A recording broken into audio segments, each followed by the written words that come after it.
सुनिए जरा गाड़ी वहाँ खेत के बगल में रुकवा दीजिए ना, मेरे पेट में तेज दर्द हो रहा है। अच्छा, इसका मतलब तुम्हें जोरों की लगी है। ड्राइवर ऐसा करो, गाड़ी खेतों के पास रोक दो। नीरज अपनी नई नवेली दुल्हन को ब्याह कर लौट रहा था कि रास्ते में अचानक उसके पेट में दर्द स्टार्ट हो गया। प्रिया भागते हुए खेतों में गई तो वहाँ पहले से एक औरत खेत में काम कर रही थी। शादी के जोड़े में नई दुल्हन को देख उस औरत ने उससे पूछा, अरे कौन हो तुम? जी मेरे पेट में बहुत दर्द हो रहा है। नहीं नहीं, मेरे खेत में शौच नहीं करना। तेरी वो बात नहीं है, आप समझ नहीं रही है। देखिए आप मेरी बहन जैसी है और मैं आपको बताना चाहती हूँ कि मैं पेट से हूँ और लगता है मेरी डिलीवरी का वक्त आ गया है। आप मेरी मदद कीजिए ना। मेरा पति खेत के बाहर ही खड़ा है, अगर उन्हें ये सब पता चला तो मुझे छोड़ देंगे। आप मेरी मदद कीजिए ना। क्या? अच्छा ठीक है, 2 मिनट रुको तुम। उस औरत ने खेत में कपड़ा बिछाया और प्रिया को उस पर लिटा दिया। फिर उसकी डिलीवरी उसने खेत में ही करवाई। वाह, आपने तो बड़ी सुंदर बिटिया को जन्म दिया है। इस बच्ची को आप रख लीजिए, मैं 1-2 महीने में लौटूंगी, तब मैं अपनी बच्ची को ले जाऊंगी। आप प्लीज मुझ पर इतनी रहम कर दीजिए। सुमन एक बांझ थी, इसलिए उस बच्ची को देखते ही उसकी ममता जाग गई और वो उसे मना नहीं कर पाई। ठीक है, मैं इसे अपने साथ रख लूंगी, लेकिन इसका असली पिता आखिर है कौन, वो मैं आपको वापस लौटने पर बताऊंगी। आप बस इसे अपने पास ही रख लीजिए। प्रिया उस बच्ची को छोड़कर वहाँ से चली गई। सुमन उस बच्ची को लेकर घर आ गई और उसने अपने पति को सारी बात बताई। ये तोहफा हमें ऊपर वाले ने दिया है सुमन। लेकिन वो औरत कह रही थी वो 1-2 महीने में वापस लौटेगी। नहीं, अभी हमारी बच्ची है और इसे हमसे कोई नहीं छीन सकता। तुम जानती हो ना बच्चे के लिए हम कितना तड़पे हैं।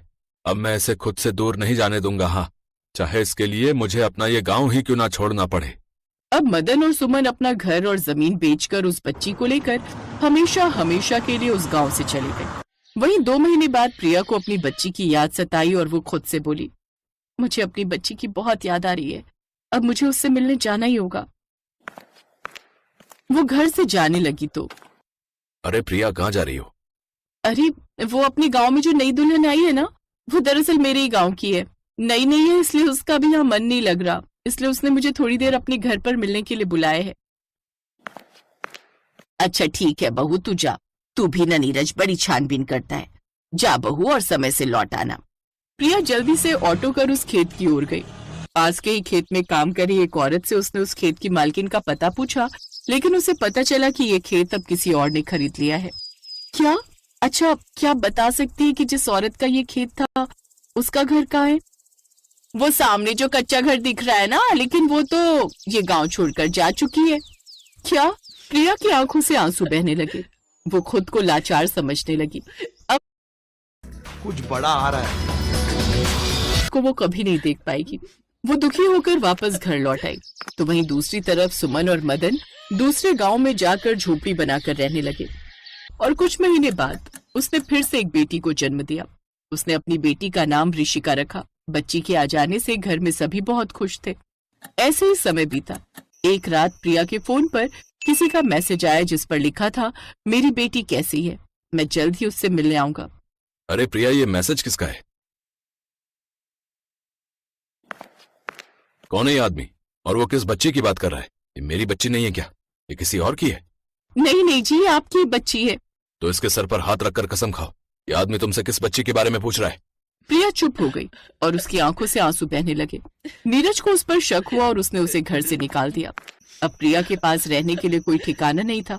उसे देख एक औरत ने कहा, बहन इस नन्ही सी बच्ची को लेकर आधी रात को कहाँ भटक रही हो? तुम्हारे घर में कौन है? मेरा इस दुनिया में इस बच्ची के अलावा कोई भी नहीं है। जिसका कोई नहीं होता उसका ऊपर वाला होता है। अब से तुम हमारे साथ वाली झोपड़ी में ही रहना। प्रिया अब उनके साथ वाली झोपड़ी में ही रहने लगी। कुछ समय बाद ऋषिका बड़ी हुई तो उसने उसका दाखिला एक सरकारी स्कूल में करवा दिया। प्रिया एक छोटी सी टूटी फूटी झोपड़ी में रहती थी। ऐसे 21 साल बीत गए और अब दोनों लड़कियां पढ़ लिख कर सरकारी नौकरी पर लग गई, जिससे उनके माँ बाप की गरीबी भी खत्म हो गई। हैरानी की बात तो ये थी कि प्रिया की दोनों बेटियों की शक्ल एक दूसरे से पूरी तरह मिलती थी। एक रोज, अब तो मेरी पहली बेटी भी खूब बड़ी हो गई होगी, न जाने कैसे किस हाल में रह रही होगी मेरी बच्ची। एक रोज खुशी और ऋषिका दोनों अपने माँ बाप के साथ मंदिर पहुंची, जहाँ एक तरफ ऋषिका अपनी माँ के साथ तो दूसरी तरफ खुशी अपने माता पिता के साथ खड़ी थी।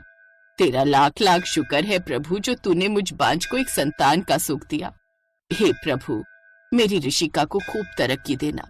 अब बस मेरी एक आखिरी इच्छा है कि तू मेरी आंखें बंद होने से पहले एक बार मुझे अपनी पहली संतान से मिलवा दे। ऋषिका की प्रार्थना खत्म हुई। उसने सामने गोले वाले को देखा तो वो बहुत खुश हुई और अपनी माँ से कहने लगी, माँ वो देखो गोले वाला। इतनी बड़ी हो गई लेकिन हरकतें तेरी आज भी बच्चों वाली ही है। तू जाकर खा ले, मैं तब तक मंदिर में ही हूँ। प्रार्थना के बाद प्रिया की नजर खुशी पर गई। उसने बिल्कुल ऋषिका जैसा सूट ही पहन रखा था।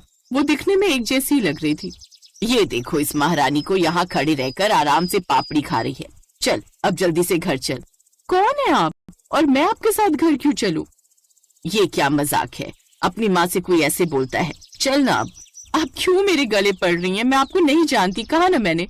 और मेरे माता पिता तो मंदिर में पूजा कर रहे हैं। वहीं दूसरी तरफ सुमन और मदन की नजर ऋषिका पर गई तो वो उसके पास चले गए। पापड़ी खाकर पेट नहीं भरा जो अब गोला खाने चली आई। अरे कौन है आप और मुझसे ऐसे बात क्यों कर रही हैं? ये लो, ये तो मंदिर से बाहर आते ही अपने माँ बाप को ही भूल गई भाई। मेरा कोई बाप नहीं है और मेरी माँ मंदिर में है। उन सब में जोर जोर से बातें होने लगी। वो दोनों कुछ ही दूरी पर थी, इसलिए उन सब ने एक दूसरे को देख लिया। दोनों लड़कियां बिल्कुल एक जैसी थी। तभी प्रिया और सुमन की नजर एक दूसरे पर गई और उन दोनों को एक दूसरे को पहचानने में देर नहीं लगी। सुमन ने प्रिया से माफी मांगी। हमें माफ कर देना। संतान के सुख के लालच में हमने वो कदम उठाया और इसे लेकर कहीं और चले आए। खुशी की असली माँ का पता तो अभी से चल ही गया, लेकिन इसके असली पिता कौन है अब तो बता दीजिए। तभी वहां एक आदमी आया। मैं हूँ इसका बाप। उस आदमी का नाम शमशेर था। उसने सारी बात बतानी शुरू की। बात यह है कि प्रिया के पिता की तबीयत बहुत खराब थी। उन्हें ऑपरेशन के लिए 10 लाख रुपए चाहिए थे और मेरी पत्नी बांझ थी, इसलिए मैंने प्रिया को सरोगेसी के बदले 10 लाख देने के लिए कहा। प्रिया मजबूर थी, इसलिए वो मान गई। लेकिन जब मेरे घर वालों को पता चला कि इसकी कोख में लड़का नहीं लड़की है तो वो पीछे हट गए और इसके पिता ने बदनामी से बचने के लिए इसकी शादी करवा दी। लेकिन कुछ महीनों बाद मेरी पत्नी मर गई। फिर मुझे प्रिया के दर्द का एहसास हुआ। मैंने इसे बहुत ढूंढा, लेकिन ये मुझे कहीं नहीं मिली और अब मिली है तो मैं अपनी गलती का प्रायश्चित तुमसे शादी करके करना चाहता हूँ प्रिया।